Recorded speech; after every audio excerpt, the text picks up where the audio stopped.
할렐루야. 오후에도 행복한 예배가 되시기를 주님의 이름으로 축복합니다. 신앙 고백하겠습니다. 믿음으로 하겠습니다. 예수는 그리스도이십니다. 그리스도는 인생 문제 완전한 해결자이십니다. 오늘 2부 예배는 오늘 이번 주 여름 성경학교 있죠. 있는데 오늘 2부 예배는 전도자의 삶으로 남은 자, 순례자, 정복자 24입니다. 설교라고 하는 것은 그냥 메시지를 말하는 것이 아닙니다. 세미나라든가 강의하고는 다르죠. 설교라고 하는 것은 뭐냐면은 하나님의 말씀을 선포하는 것을 설교라고 합니다. 그래서 이제 캐리그마라고 그래요. 선포된 하나님의 말씀. 그게 설교입니다. 그래서 여러분들이 하나님의 말씀으로 이렇게 믿고 하나님의 말씀으로 우리가 받아야 될 줄로 믿습니다. 그래서 설교는 강의라든가 세미나하고는 구별되는 말이고요. 그러나 이제 설교 메시지를 다 외우거나 다 기록하기는 힘듭니다. 그래서 여러분이 주일날만이라도 여러분의 깊은 기도 속에서 주일 하루를 보내면서 기도하게 되면은 사도행전 2장 17절 18절이 나와야 됩니다. 그 사도행전 2장 17절 18절이 뭐냐면은 이 초대교회 마가다락방 교회에서는 주일날 이렇게 기도하다가 성령 충만을 받고 장래 일을 말하고 미래 일을 말하고 환상과 꿈을 보았다고 성경은 말씀하고 있습니다. 이것이 하나님의 응답이고 은혜인 줄로 믿습니다. 이것이 되어야 주일 예배가 얼마나 중요하고 가치 있는 것인지 체험을 하게 되는지 믿습니다. 믿으시기를 바랍니다. 이런 은혜를 하나님 주실 것을 믿으시고 이 축복을 또한 하나님이 여러분들에게 주실 줄로 믿습니다. 그렇죠? 그러면 이제 주일 예배 시간을 통해서 강단 말씀을 통해서 방향과 답이 나오게 되고 또 망대가 세워지고 여전히 길을 가게 되고 말씀이 성취되는 이정표가 보이고 또 영적인 힘을 얻게 되는 줄로 믿습니다. 저는 아까 이제 점심 먹고요. 유튜브에 어떤 이렇게 내용이 하나 뜨더라고요. 그래서 봤어요, 한번. 다는 못 봤는데, 대충 이렇게 봤어요. 봤더니 내용인지 그러더라고요. 실화라고 그러더라고요. 실화인데 약간 이제 각색을 좀 한 내용 같아요. 어떤 회장이요, 돈 많은 회장이 이제 유언을 하고 이렇게 죽었어요.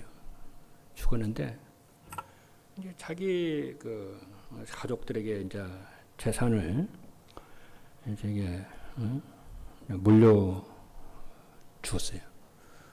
그래서 큰아들에게는 이제 회사 임원이기 때문에 아무래도 회사를 끌고 가야 되기 때문에 회사 강남에 있는 수백억 되는 이제 빌딩을 유산으로 물려줬더라고요. 그리고 이제 작은 아들은 변호사인데, 그 작은 아들에게는 경기도에 있는 넓은 땅을 이렇게 줬더라고요. 그리고 자기 아내에게는 이제 집하고 아파트하고요. 그리고 이렇게 이제 현금하고 금융자산 이런 것을 유산으로 물려주더라고요. 근데 마지막에 이제 막내 딸이 하나 있더라고요. 근데 막내 딸한테는 제일 끄트머리에 겨우 이름이 이게 나왔다고 그래요. 뭐냐면은 시골에 있는 선산 있잖아요. 묘가 있는 산산. 그거를 이제 유산으로 물려주세요. 가치로 따지면은 아무것도 안 돼요. 너무 이제 섭섭하고 아빠에 대해서 너무 낙심을 하고, 그냥 그런데 아버지가 아버지 돌아가시면서 자기한테 의미 없이 무슨 메시지를 남기려고 이렇게 그런 건 아닌가? 그래서 궁금해가지고 이제 이렇게 이제 산산에 묘가 있는 산산에 이제 다 가서 봤대요. 가서 봤더니 그 비석 뒤에 앞에는 그냥 보통 이렇게 글이 써져 있더래. 근데 그 비석 뒤에 사람들이 알아보지 못한 글로요. 이렇게 쭉 이렇게 써져 있어요. 그래서 진짜 보화는 땅 속에 있는 것이 아니고 땅 위에 있다. 그러면서 하늘 밑에 있는 그 물을 보라고. 그렇게 이제 써놓은 거예요. 벌써 30년 전에 써놓은 거예요. 30년 전에 자기 딸한테 그걸 주려고 해놓은 거예요. 이 할아버지가. 그래가지고 이제 이 딸이 아주 똑똑한데요. 아주 똘똘하고 그 회사의 이제 임원이기는 한데 일을 아주 청명하게 일을 잘 처리하는 그런 딸인데, 그래서 이제 그 딸이요, 이제 지질 전문가들을 불러다가 그 산을 다 이렇게 조사를 했대요. 솔직히 아빠가 어떤 메시지를 주려고 그러는가 싶어가지고 했더니 이게 뭐냐면 산 저기 깊은 곳에 이게 온천물이 나오는데요. 그 온천물이 한국의 최고 가는 이게 온천물이라는 거예요.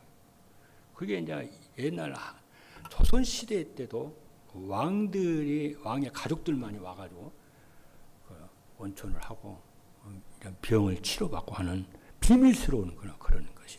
원래 그게 왕궁 땅인데 어떻게 하다 보니까 이렇게 넘어온 거예요. 그거를 젊었을 때에 그 아빠가 그 사는 거예요. 그게. 사놓고 개발을 할 수도 있는 건데 개발을 하지 않고 다 숨겨놨어요. 그래가지고 그거 보니, 그리고 그 땅에 그것만 있는, 원천만 있는 것이 아니고 어마어마한 그 광산 있잖아요. 광산. 그게 다 숨겨 있는 거예요. 그게. 그거를 이렇게 딱 넘겨줬더라고요. 수천억 하는 그런 땅이에요. 나는 이제 그거를 보면서 무슨 생각을 했냐면요. 무슨 생각 딱 떠오르냐면요. 마태복음 13장에 말씀이 떠오르더라고요. 마태복음 13장에 보게 되면 이제 네 가지 밭 얘기가 나오죠. 돌짝밭, 또 이렇게 길짝밭, 또 이렇게 가시밭, 옥토 나오잖아요. 그리고 또 그 뒤에도 무슨 얘기냐면은 보화밭에 감추인, 보화가 감추인 밭 나오잖아요. 보화밭 나오잖아요. 그 보는데 그 생각이 나더라고요. 그러니까 천국은 이와 같다 그러면서 마치 천국은 보화가 감춰져 있는 밭과 같다. 그러면서 그것을 발견한 그 사람이 야간야간 보화밭을 사잖아요. 빚을 내가지고 보화밭을 사잖아요. 나는 그거를 보면서요, 정말 예수 그리스도가 우리 인생의 최고의 보화밭인데, 그렇잖아요. 이거를 여러분들이 발견하시기를 주님으로 축복합니다. 그래서 골로새서 2장 3절에 있는 말씀을 보니까 그 안에는 그래요. 바울이 그걸 봤다는 얘기잖아요. 그 세계복음에 대한 바울은 그걸 보았는데요. 그 안에 예수 그리스도거든요. 그 안에는 지혜와 지식의 모든 보화가 감추어져 있느니라고. 여러분들이 이 사람들은요, 진짜 보화가 예수 그리스도이신데, 하나님의 의인이고 하나님의 의인 예수 그리스도이신데, 사람들은 보화가 전부 다 받아놓고 그렇잖아요. 우리 안에 그 보화가 와 있는데 그 보화가 다른 데 있는 줄 알고 막 정신을 막 찾아다녀요. 그게 기독교인들의 모습입니다. 그래서 저는 진짜 예수 그리스도가 이게 지금 하나님이 영세 전부터 감춰진 하나님의 비밀이고 모든 보화의 원천이 예수 그리스도인데 이 그리스도를 여러분들이 지금 로마서를 지금 시작하면서 이게 하나님이 축복을 하나 주시는데요. 자꾸 이렇게 은혜를 이렇게 주시는 것 같습니다. 여러분이 기도하시는 가운데 그렇죠. 이번 주 메시지 보면서 정말 이 그리스도 예수가 보아 진짜 하나님의 숨겨놓은 보아임을 깨닫고 이 축복을 여러분 기도하시면서 찾아 누리시는 응답이 있기를 주님의 이름으로 축복합니다.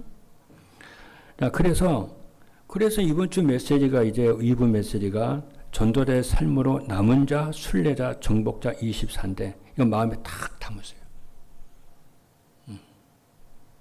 그러면 뭐가 되냐? 그리스도 안에 있는 정말 그 보화가 참된 보화가 발견되어질 줄로 믿습니다. 바울은 이 보화를 발견을 한 거예요. 보화를 발견한 거예요. 다윗도 그 보화를 발견을 한 거잖아요. 그러니까 하나님이 바울에게 전 세계를 맡겼고 다윗에게도 이스라엘을 맡겼고 다니엘에게는 4명의 왕을 맡기는 거죠. 이런 역사가 있을 줄로 믿습니다. 그래서 세계복음하고 교회 살리는 응답 있기를 주님의 이름으로 축복합니다. 자, 그래서 이제 서론에서 그러면 남은 자는 뭐냐? 남은 자라고 하는 것은 나의 복음을 확실히 가진 자를 말합니다. 나의 복음을 가진 자예요. 남의 복음 말고, 들은 복음 말고, 학습으로 아는 복음 말고, 교리로만 아는 복음 말고, 진짜 예수가 그리스도이심을 체험한 나의 복음. 그러면은 이런 부분이 잘 안 된 부분이 있다면 하나님 체험해 달라고 기도하면 돼요. 그래서 남은 자라고 하는 것은 나의 복음을 가진 자를 남은 자라고 그러는데 이 남은 자는 그리스도의 나의 복음을 가진 자는 어떻게 됩니까?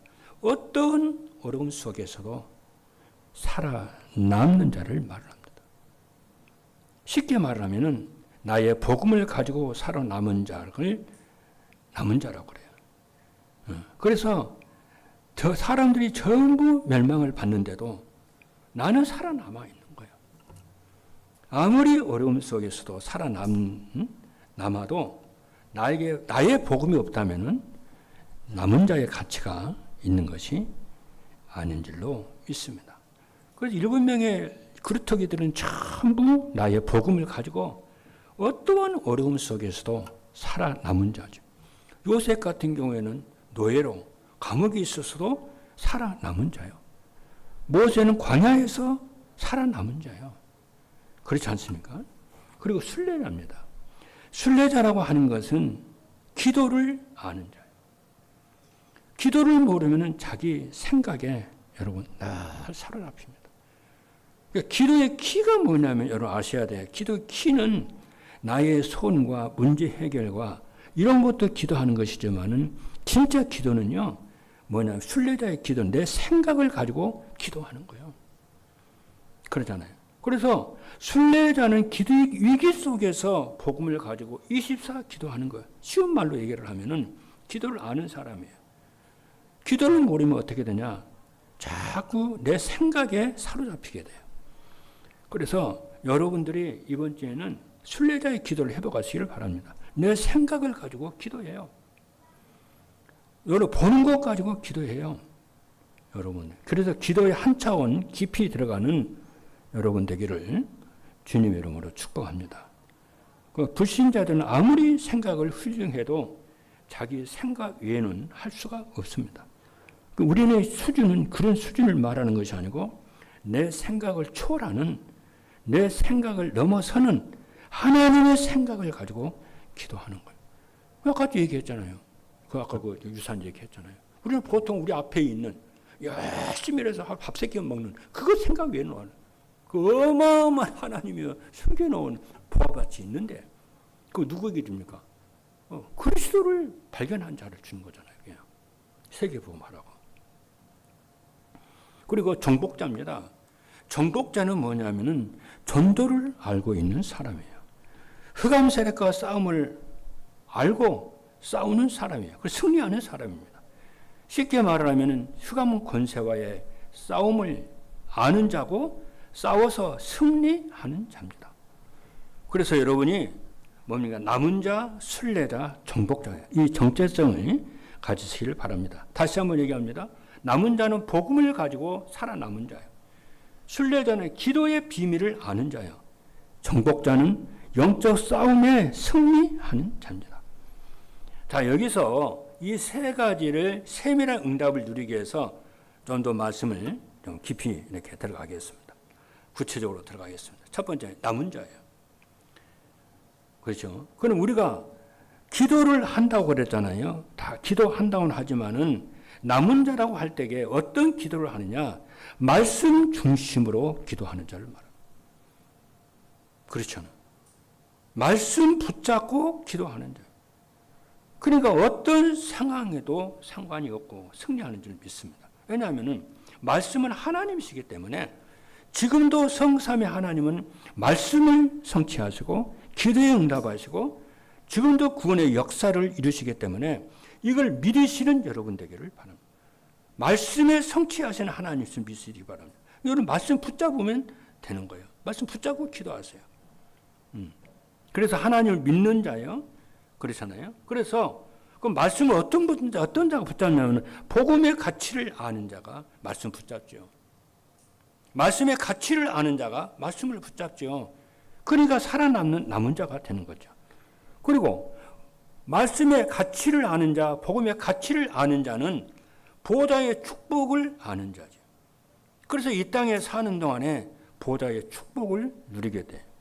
그리고 이 축복을 누리는 자는 하나님의 계획을 발견한 사람이잖아요. 그렇죠? 그냥 남아있는 자가 아니에요. 하나님의 계획을 아는 자예요. 그러니까 남은 자가 되는 거죠. 자, 두 번째입니다. 순례자입니다. 그 순례자는 기도를 아는 자인데 어떤 기도를 아는 자냐? 아주 중요한 얘기예요. 뭐냐? 초월하는 기도예요. 나를 초월하는, 내 생각을 초월하는. 그렇잖아요. 내 환경과 상황을 초월하는. 그렇지 않습니까? 이걸 비밀을 세계복음화의 축복을 하는 거예요. 그래서 왜 그러냐 하면은 왜 나를 초월하고 왜 환경을 초월하고 왜 현실을 초월하냐 하면은 이 땅에는 사단의 나라가 있기 때문에 그래요. 그렇잖아요. 사단의 나라가 있는데 이것을 이길 수 있어야 되잖아요. 이미 예수 그리스도께서 갈보리 십자가에 죽으심으로 사단의 머리를 박살내셨잖아요. 창세기 3장 15절에 여자의 후손이 뱀의 머리를 상하게 하시니라. 그 사단을 이기는 그 승리의 그 권세가 내가 그리스도와 함께 연합되고 하나됨으로 말미암아 그 권세가 나에게 있는 줄로 믿습니다. 그래서 순례자의 기도는 사단을 나라를 결박하는 기도입니다. 그렇잖아요. 눈에 보이지 않지만은 사단의 나라들이 지금 형성되어 있어요. 이것을 이길 수 있어야 되는 거죠. 이게 기도입니다. 이거 초월하는 기도예요. 그리고 절대 조건입니다. 하나님의 절대 조건을 알기 때문에 괜찮아요. 그래서 문제가 생겼을 때에 흔들리지 말고요. 여러분 초월해요. 왜 그러냐면은 문제는 가만 놔둬도 해결되는 것이 90%입니다. 가만히 두면은 90%는 해결이 되고 지나가는 것들이에요. 그렇죠. 우리가 해결할 부분은 뭡니까? 10%밖에 안 돼요. 영적인 이 부분에 여러분이 기도하면 해결되고 없어집니다. 아무리 문제가 있어도 기도하고 있으면은 전부 그것이요 축복이 되고 기회가 되어져 가지고 응답으로 오는 줄로 믿습니다. 그래서 남은 것은 뭐냐? 감사밖에 없잖아요. 순례자가 가는 많은 걸음 속에는 감사와 성령의 충만한 역사를 체험하는 것입니다. 여름이 왔다. 넘어서는 거예요. 초월하는 거예요. 세 번째요. 정복자입니다. 정복자는 뭐냐? 그냥 기도하는 게 아니요. 사단이 무릎 꿇게 하는 기도입니다. 정복을 한다고 하니까 사람하고 싸워서 정복하는 것이 아니고 사단을 정복하는 거예요. 사단이 무릎을 꿇게 하는 기도입니다. 정복자는 이러한 절대 목표를 가지고 있습니다. 그래서 절대 목표는 사단을 꺾는 절대 목표를 가지고 있어요. 이게 정복자의 목표입니다. 흑암 권세가 꺾이지 않으면 안 돼요. 그래서 흑암 권세를 꺾는 목표를 가지시는 여러분 되기를 주님의 이름으로 축복합니다. 대한민국과 전 세계 80억 인구가 아니라고 그래도 그럼 맞잖아요. 그러잖아요. 하나님의 계획은 바뀌지 않고 24 응답하시는 줄로 믿습니다. 그리고 우리는 여러분들은 파수꾼이에요. 그러잖아요. 24 우리 현장을 지키고 교회를 지키는 파수꾼, 후대 지키는 파수꾼이고 영적 의사입니다. 그리고 그리스도를 설명하는 영적 대사입니다. 그래서 이 시대의 재앙을 막는 파수꾼인 줄로 믿습니다. 그리고 전무후무한 응답이에요.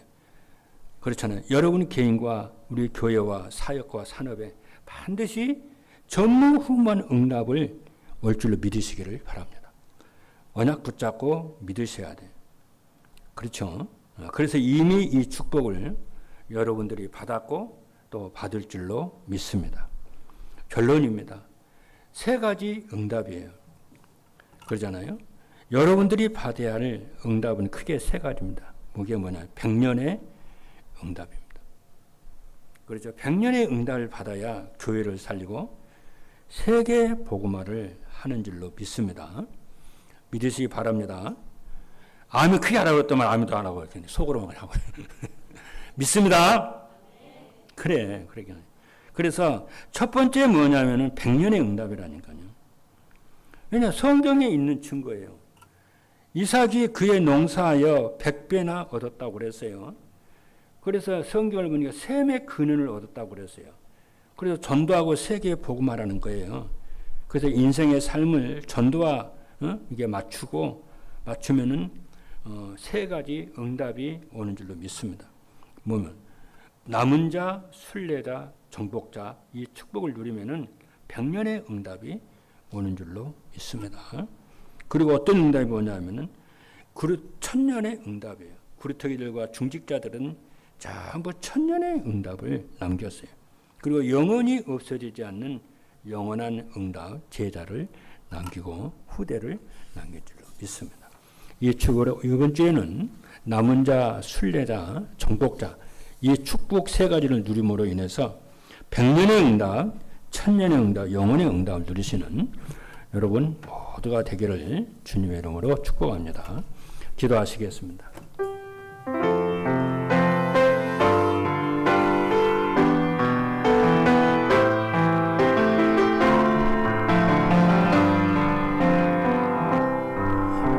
살아계신 하나님 감사합니다. 남은 자, 순례자, 정복자의 3가지의 정체성의 축복을 누리게 하여 주시옵소서.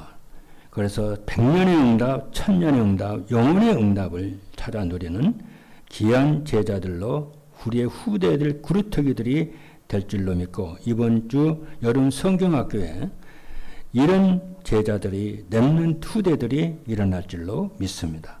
예수 그리스도 이름으로 기도하옵나이다. 아멘.